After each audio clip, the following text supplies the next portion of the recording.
Kadaama TV. Kadaama asaba amateeka agafuga bakadaama gakyusibwemu nga mwe muli ebintu bingi nnyo bye tuzze nga twogerako, naye agamba bw'oba okompeyalinze bakadaama bava mu nsi endala, bakadaama babayisa bulungi. Alina n'example awo gy'awadde gye mbadde simanyiiko, n'agamba yali akozeeko wantu kadaama Mufiripino nga yava e Philippine ng'akola n'omwana we.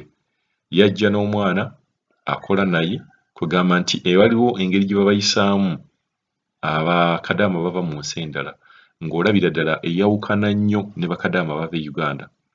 So asaba okubeera nga gavumenti eyingira mu kintu kino tubeere nga at least tufuna obwenkanya nti bw'obeera kadaama nti ova Philippine oba ova Ethiopia, ssente z'ofuna zirina okufuna.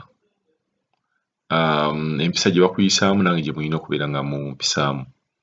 Katulabe engeri kadaama ono gy'alambikamu ensonga ze naye ng'agamba bakadaama beetaagisa okubeera nga bafuna obwenkanya bakadaama abava e Uganda.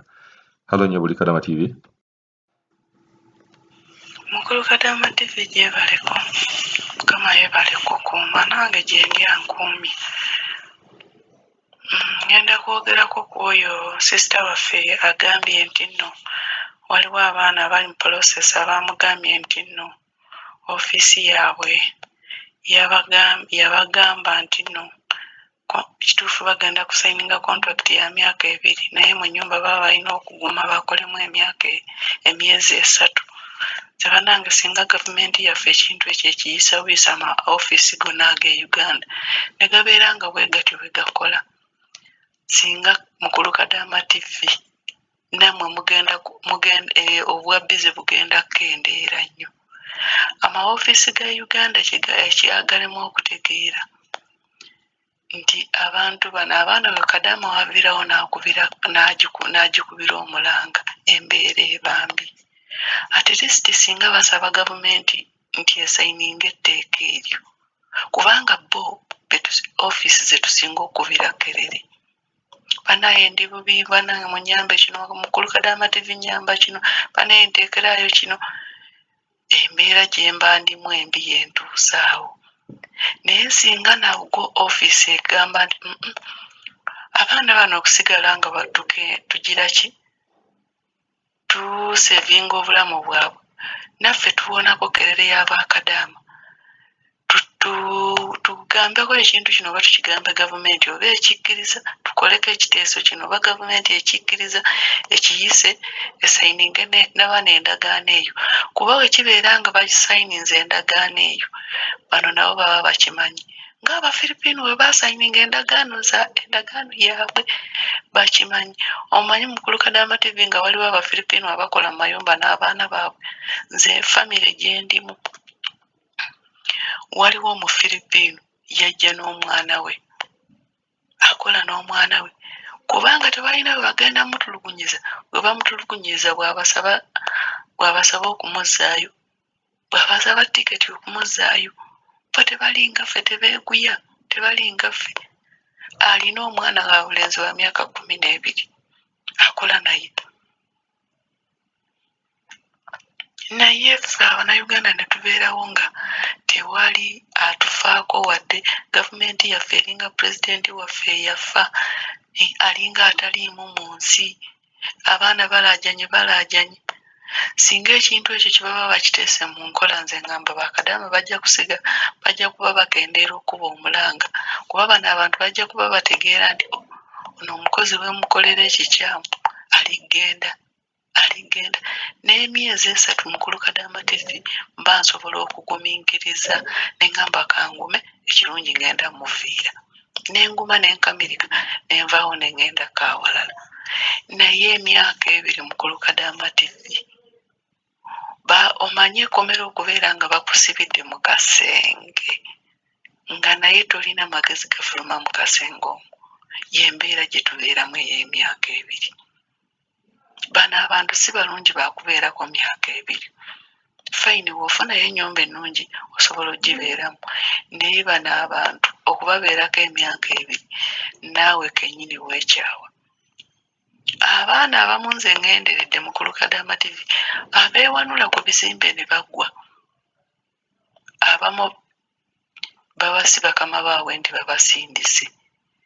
Abaana abo baba beekyaye, basabye obuyambi ku mawofiisi gaabwe ag'e Uganda, tebayambiddwa.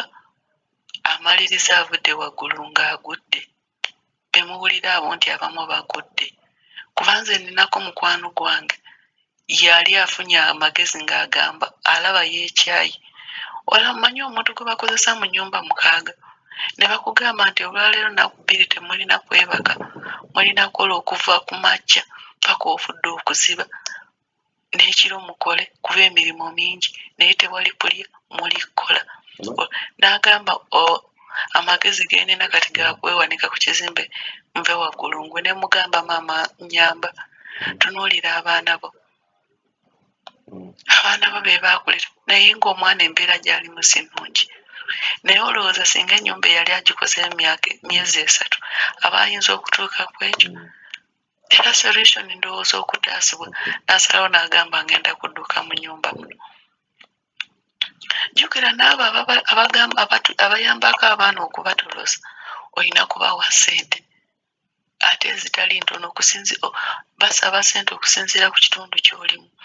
Naye atalina ssente amaliriza yeewanise waggulu agudde. Amaliriza olumu akutte ku masannyalaze gamukubye afudde olw'embeera. Naye tusaba gavumenti yaffe ekintu ekyo ekiteeke mu nkola. Ekiteeke mu nkola. N'amawofiisi amalala bwe gategeera nga waliwo ofiisi etandise ekintu ekyo, nze ngamba baakakigoberedde. Kituufu ne tubeera nga tugenda tukisayinize contract ya myaka 2 naye nga balina okutukyusanga mu nnyumba. Si kubeera mu nnyumba myaka 2 ng'oli mu nnyumba omwo.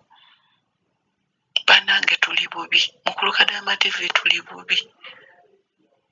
Tuli bubi. Naye tukwebaza nnyo olw'omulanga gwaffe kubanga totulekulira. Oli wamu naffe tukwebaza nnyo. Era tusaba Omukama Katonda ayongere okuwangaza kubanga buli mbeera ekyuka mu Bakadaama singa siggwe, singa teri mbeera eyali ekyuseemu mu bulamu bwaffe. Singa tewali mbeera eyali ekyuse mu bulamu bwaffe, gwe tukubira kerere buli kiseera, naawe n'ogenda n'okubira bali kerere n'ogamba bannange kino, n'oteekayo kino, akiraba n'akiraba, gw'olumbye n'olumba. Tukusabira obuwangaazi naye tusaba gavumenti yaffe era oyongere okuteekayo omulanga.